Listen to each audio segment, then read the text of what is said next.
réformation du gouvernement est imminente et les femmes réclament leur place dans les institutions du pays. Elles lancent un cri au chef de l'État, garant des bonnes marches des institutions, afin de faire respecter l'équilibre du genre dans toutes les institutions et à tous les niveaux de prise de décision. Depuis le début de l'année 2021,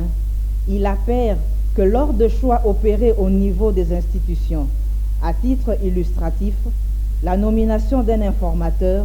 l'élection des membres du nouveau bureau de l'Assemblée nationale et la désignation du Premier ministre, les femmes congolaises réalisent que leur représentation ne rencontre pas leurs attentes face aux promesses du chef de l'État,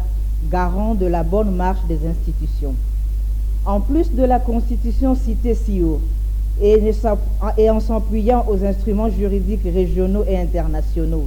ratifiés par la République démocratique du Congo, la question de la participation politique de la femme ne peut être considérée comme une faveur, mais plutôt comme un droit. Eu égard à ce qui précède,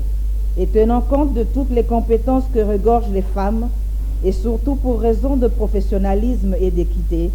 les femmes congolaises, toutes tendances politiques et sociales réunies, lancent leur cri au chef de l'État de tenir compte de façon égalitaire de la représentation des hommes et des femmes dans les choix des membres du gouvernement, de l'élection des membres du bureau du Sénat, dans toutes les institutions publiques et les institutions d'appui à la démocratie au niveau national, provincial et local.